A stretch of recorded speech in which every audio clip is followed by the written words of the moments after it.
তোমার জন্য বের করে রেখেছি তো। আরে ঠান্ডা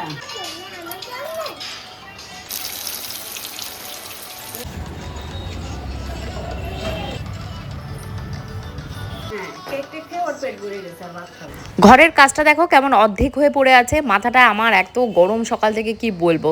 তারপর আজকে বাপের বাড়িতে যাওয়ার নেমন্তন্ন রয়েছে, কালকে রাত্রে বাবা মা আমাকে নেমন্তন্ন করে বলেছে। কি এমন আমাকে নেমন্তন্ন করে বললো যার জন্য আমার বর আজকে বাপের বাড়িতে যেতে চাইলো না। আর মা কি মজাদার রান্না বান্না সারাদিন বাজারঘাট করে কষ্ট করে করলো, সব মিলিয়ে আজকের ফাটাফাটি এবং মজাদার ব্লগটাকে সাজিয়েছি। হোপফুলি তোমাদের ভীষণ ভালো লাগবে। হ্যালো মাই লাভলি ভিউয়ার্স, আমি Priyanka and welcome to my channel Priyanka's time story. ওই ঘরে বসে ফোন করে ফোন ধরলো না, যে ইন্টেরিয়র ডেকোরেশন করছে। তারপর ভাবলাম যে রাতের বেলা ডিল গোল্ডের বাবাকে বলবো, আমাদের বাড়ি থেকে তো বেশি দূরে নয়, অফিসে গিয়ে কথা বলে আসবে। মেবি ওর ওয়ালপেপারটা আনতে পারেনি এখনও, তার জন্য হয়তো ফোনটা রিসিভ করছে না। এরই ভেতর সোমনাথদা এসছে। সোমনাথদার বাড়িতে মনসা দেবী রয়েছে, মনসা পুজো রয়েছে, নাগপঞ্চমী। তো তার জন্য 500 টাকা সোমনাথদাকে দক্ষিণা দিয়েছি, দিয়ে আম কেটে রেখে দিয়ে গেছিলো সকালবেলা। সেই আম, অ্যাকচুয়ালি আম কেটে দিয়ে রাখেনি, কালকে রাত্রে আম কেটেছিলাম তোমাদের গোপুদার জন্য, সেই আমটা না খেয়েই শুয়ে পড়েছে। তো সেই আমটা ফ্রিজে রাখা ছিল, সেই আমটা থেকে ওদের দুজনকে দিয়েছি। দিয়ে এখন রান্নাঘরের দিকে যাচ্ছি, সকালবেলা ব্রেকফাস্ট তো করতে হবে। ঘড়িতে এখন প্রায় 11:45 কাছাকাছি বাজে। লিটিল গোল্ডও ঘুম থেকে উঠে পড়েছে।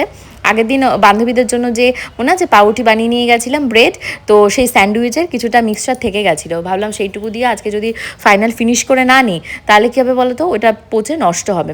তো ওইটা দিয়ে এখন ওই যে ওইটাকে বানিয়ে নেবো। আর তারপরে লিটিল গোল্ডের সেরিগ্রোটাকে বসাচ্ছি। আজকে লিটিল গোল্ডের খিচুড়িটাকে রান্না করবো না, কারণ লিটিল গোল্ডের খিচুড়ি অলরেডি আমি কালকে খাইয়েছিলাম, সেটা অল্প একটু বেঁচে আছে। ভেবেছি বাপের বাড়িতে যাওয়ার আগে ওকে ওইটুকু খাইয়ে দেবো, খাইয়ে দিলে হয়ে যাবে। বাজার ঘাট সমস্ত মানে গুছিয়ে টুচিয়ে ফ্রিজের ভেতরে আমি রেখে দিয়েছি সকালবেলা ঘুম থেকে উঠেই। আর কালকে যেহেতু লিটিল গোল্ডের আবার স্কুল রয়েছে সোমবার থেকে, আজকে আর বেশি দেরি করলে হবে না। আজকে আমাদের প্ল্যানিং ছিল বাবা মার সাথে স্টার মলে যাওয়ার, কিন্তু মা বলছে না, আজকে যেহেতু বাইরে বৃষ্টি ফিষ্টি পড়ছে যে স্টার মলে যাবে না। আর এই হলো আমার বরের অবস্থা, সকালবেলা নিজে খায় না খাই, বর আর বাচ্চার জন্য তো রান্না করি। এত মাথাটা গরম হয়েছে, মানে লোকের দেশ উদ্ধার করে বেড়াচ্ছে, মনে হচ্ছে কি টান মেরে এটা তোমাদের গোপুদের মুখে ছুঁড়ে মারি। এই স্যান্ডউইচটা আমি না খেয়ে বানিয়ে দৌড়াতে ওনার পেছন এসছি, যে খাও করে উনি লাফ মেরে রেখে চলে গেছে। মনে হয় কারো বাড়িতে বাজারঘাট করে দিতে হবে তার জন্য, কারণ সকাল থেকে ফোন আসছে কারো বাড়িতে চাল নেই, কারো বাড়িতে ডাল নেই। আর আমার সামনে থেকে উঠে গিয়ে তাদের বাড়ির চাল ডালের সাপ্লাই দিয়ে আসছে। তো যাই হোক, এইসব ব্যাপার নিয়ে আগে প্রচণ্ড হার্ট করতাম, কান্নাকাটি করতাম, বাবা মাকে বলতাম। বাট এখন আর বলে কোনো লাভ নেই, যেহেতু আমাকে এখানে সংসার করতেই হবে, এগুলো মেনে নিতে হবে। আমারও তো অনেক জিনিস উনি মেনে নিয়েছে, যেমন আমি সোশ্যাল মিডিয়ায় নাচানাচি করি, ইউটিউব করি, ফেসবুক করি। ওনার বাড়ির লোকজনরা বলে যে এগুলো তো মেনে নেওয়া হয়েছে না, তো তার জন্য ইকুয়াল হয়ে গেছে। লিটিল গোলকে এখন একটু পড়াশোনা শেখাচ্ছি। যে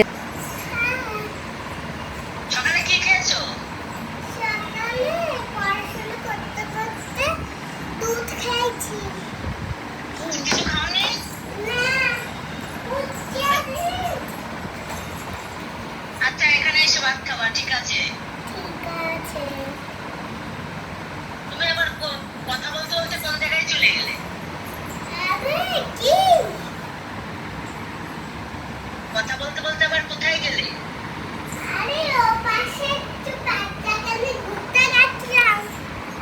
আচ্ছা তোমার বাবা কই? তোমার বাবার রোববারও অফিস আছে? আচ্ছা ঠিক আছে। বলে বাবা জানে না আজকে রোববার। মা সকাল থেকে ফোন করেছে যে কখন যাব, কারণ ঘড়িতে এখন প্রায় 1:30টার কাছাকাছি বাজে। মাকে বললাম আমি এখন স্নান করেই বেরোবো, কারণ ঘরেও তো অনেক রকমের কাজকর্ম থাকে। হয়তো আমার রান্নাবান্নাটা নেই, ঘর গোছানোর কাজ রয়েছে, মিস্ত্রিরা কাজ করে দুই বাসের মানে হয়তো নোংরা পরিষ্কার করে রেখে গেছে, কিন্তু বস্তির মতন এপাশে টোপলা ওপাশে টোপলা সেগুলো তো পড়ে আছে, সেগুলো গোছাতে হবে। তারপর ঘরের ওই যে সেই দরজাগুলো, ওয়াশরুমের ডোর দুটো পাল্টেছি, মানে পুরোনো ডোর দুটো ফেলে দাও না, কাউকে দান করে দাও, নাহলে বাড়ির সামনে এত জায়গা রয়েছে মেন রোড, ফেলে রেখে দাও, যার প্রয়োজন সে ঠিক দূরে নিয়ে যাবে। ওইগুলোকে পুষে রেখে দিয়েছে, কোথায় তুলবে, ঘরের ভেতর ওগুলো জোগলার মতন দেখায় না। এই সমস্ত বলতে গেলে বলবে আমাদের বাড়ি। ভাই তোদের বাড়ি, তাহলে তুই নিয়ে থাক, তাহলে আমাকে এখানটা থেকে বিদায় দে। তাও দেবে না, এদিকে আমি কিছু আমার মতন করতে যাব তাতেও সমস্যা। কি যে একটা ফ্যাসা করলে আমি ফেসে গেছি। তো যাই হোক, আমার বর আজকে বাপের বাড়িতে যাবে না। কি সমস্যা হয়েছে, আমার বাবা মা কালকে রাত্রে ফোন করে আমার বরকে বলেনি, বলেছে আমাকে আর লিটিল গোলকে, কারণ ওনার ফোনটা অফ ছিল। তাহলে কোন হরিদাস পালের মোবাইলে ফোন করবে? আমার মোবাইলে ফোন করে লিটিল গোলকে বলে দিয়েছে তোর বাবারও কিন্তু নেমন্তন্ন। তখন লিটিল গোল্ডের বাবা ঘরে ছিল। রাত্রি তখন প্রায় বাজলো তোমাদের কটা, প্রায় 11:45টার কাছাকাছি। তাহলে আর কোন রাতে বলো ফোন করবে? সকাল থেকে বাবা মার মতন বাজারঘাট করেছে, বয়স্ক মানুষ। বাবা একবার ছাদে নাকি টপ টবে জল টল দিতে গিয়ে গাছে সেই সুগার ফল করেছে, মাথা ঘুরে গেছে। সকাল থেকে ওনারা ওনাদের তালে ব্যস্ত। আমার বর যেমন লোকের সংসার উদ্ধার করতে ব্যস্ত, আমার বাবা মা তো সেটা করলে হবে না, তাতে খাওয়া জুটবে না। তো যাই হোক, আমার বর যাবে না, আমার তাতে কিছু যায়ও আসে না, গেল গেল, না গেল না গেল।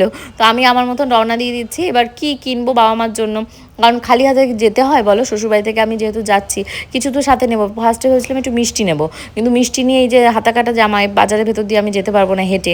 তারপর স্কুটিটা নেই, স্কুটি নিয়ে গোবিন্দ গেছে। তো তাহলে এখন কি করবো, আমি বললাম তাহলে আমি মিও আমর রয়েছে পাশে, ওখান থেকে ভেজ প্যাটিস নিয়েছে, বাবা খেতে তো পছন্দ করে, তাই ভেজ প্যাটিস, তারপর পনির পাফ এগুলো নিয়েছিলাম। আর ঘরে আমার কাছে ধরো বিস্কুট, তারপর এক প্যাকেট লবণ ছিল।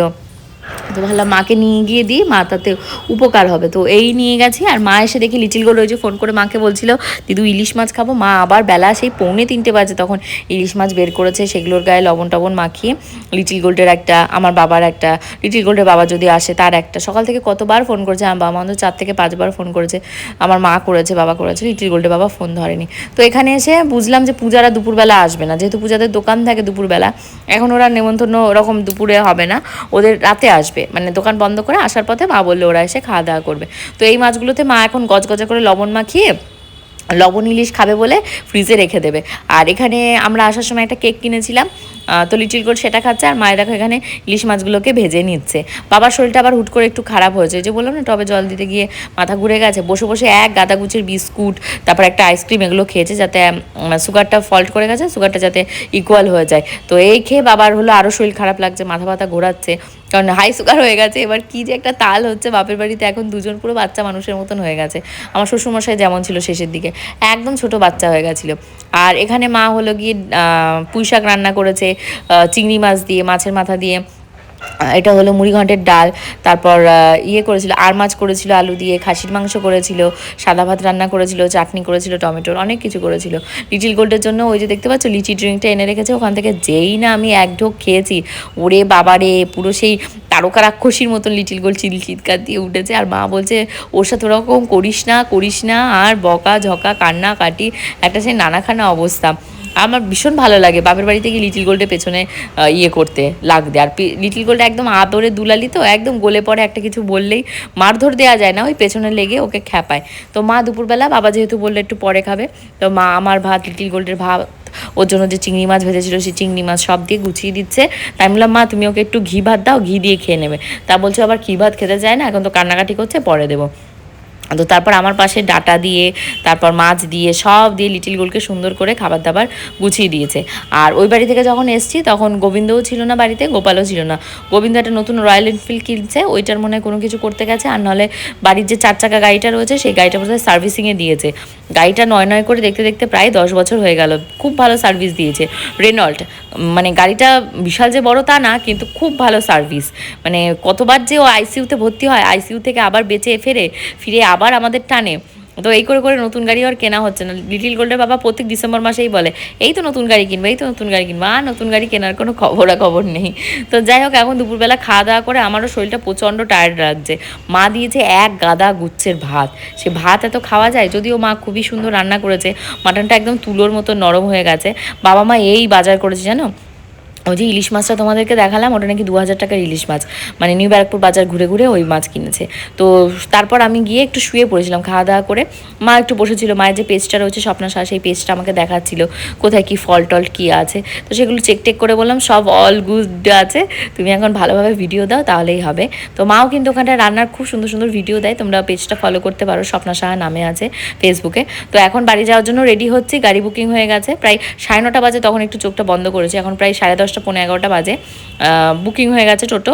আর মা তো ব্যাগ ভর্তি করে এক গাদা গুচ্ছের খাবার দাবার সব দিয়েছে। মাকে আমি বললাম মা কালকে আমার সোমবার রয়েছে, তারপর দিন মঙ্গলবার রয়েছে, আর হলো বুধবার বৃহস্পতিবার, তুমি যা খাবার দিয়েছো আমার সারা সপ্তাহের খাবার, আর মাছ, খাসির মাংস, মাছের মাথার ডাল, কবে যে শেষ করবো জানি না। তাই এনে তাড়াতাড়ি করে ফ্রিজে ঢোকাচ্ছি। এক গাদা গুচ্ছের তালের বড়া ভেজেছে, কি সুন্দর যে তালের বড়াগুলো হয়েছে, মায়ের তুল তুল করছে। আমার একটু তালের ক্ষীর খাওয়ার ইচ্ছা ছিল, মাকে বলবো, তাছাড়া ভুলে গেছি যে মা তালের বড়া সব মানে ভেজে ফেলো না, একটু তালের ক্ষীর করো। আর বলতেও যেন তো কষ্ট লাগে যে মা আবার কষ্ট করে দোকান থেকে এসে রান্না করবে। আমি ভেবেছি আমি একটু এই বাজারে ঘুরে তাল কিনে নিয়ে আসবো, তালের ক্ষীরটা আমি নিজেও বানাতে পারি, তালের ক্ষীর বানিয়ে মা বাবাকে সারপ্রাইজ দেবো যে দেখো আমি তালের ক্ষীর বানিয়ে নিয়ে নিয়ে এসেছি। আমার বাবা আবার তালের ক্ষীর খেতে ভালোবাসে, লিটিল গোল্ড, গোবিন্দ। আগে যখন সবাই আমরা একসাথে খাওয়া দাওয়া করতাম তখন আমার শ্বশুর মশাই গোবিন্দ বাটি বাটি তালের ক্ষীর সব বানিয়ে দিতাম। লিটিল গোল্ডের বাবা তালের ক্ষীরটা সবাই খুব ভালোবাসতো। আর তালের ক্ষীরের সাথে সাথে তালের বড়াও বানাতাম। বাট এখন কী হবে তো, টাইম ম্যানেজমেন্ট করতে পারি না বলে না পিঠে না তালের বড়া কিছুই বানাই না। কারণ আমার মেয়েও অতটা পছন্দ করে না, আমিও অতটা পছন্দ করি না। তাহলে আর বানাবো তো কার জন্যই বানাবো। তো বাড়িতে ঢুকে দেখি গোবিন্দ গোবিন্দ মতন ঘরে রয়েছে, তোমাদের লিটিল গোল্ডের বাবা ঘরে নেই। তো আমরা বৃষ্টির ভেতরে একা একাই উপরে ব্যাগপত্র যা ছিল সব নিয়ে উপরে উঠে এসেছি। উঠে এসে এখন ফ্রেশ হয়ে লিটিল গোল্ডকে তাড়াতাড়ি করে একটু খিচুড়ি খাওয়াবো। ভেবেছিলাম দুপুরবেলা যে খিচুড়িটা খাওয়াবো সেটা আর দুপুরবেলা খাওয়াতে পারিনি, মা ওখানটা গিয়ে ঘি ভাত খাইয়েছে। তো এখন তাড়াতাড়ি করে ওকে খাওয়াবো, খাইয়ে ফ্রেশ করে ওকে ভেবেছি ঘুম পাড়িয়ে দেবো। এর ভেতর লিটিল গোল্ডের স্কুলের ব্যাগপত্র সব গুছিয়ে রাখতে হবে, হোমওয়ার্ক যা দেওয়া ছিল সেগুলো সব চেক করতে হবে। গিয়ে দেখে লিটিল গোল্ড কত হোমওয়ার্ক দিয়েছে, সেগুলো কিচ্ছু করেনি। ওর আন্টি দুদিন আসেনি পড়াতে, আমিও আর চেক করতে পারিনি, দুদিন এত ব্যস্ত ছিলাম। তো রাতের বেলা এখন লিটিল গোল্ডকে হোমওয়ার্ক করাবো। আর এই যে চিংড়ি মাছগুলো এত মজা লাগছে, কালকে তো সোমবার খেতে পারবো না, তাই টপাটপ মুখের ভেতর 2-3টে করে দিয়ে দিয়েছি। এই স্টিলের বাটিতে খাবারগুলো রাখলে কী হয় বলো তো, স্টিলের বাটি সহই গ্যাসের উপর দিয়ে দিলে ভালো গরম হয়ে যায়। এই হলো 2 প্যাকেট, 1 প্যাকেটে তালের বড়া আর এই বাটির ভেতরে তালের বড়া দিয়েছে, যদি গোবিন্দ খাই আলাদা করে ওর জন্য। তো যাই হোক, এই যে একটা লেবুও দিয়েছে। এখন রাতে ডিনার আর করবো না কিছু, ঘুমিয়ে পড়বো। কালকে ঠিক দুপুর 2টোর সময় দেখা হবে। বাই।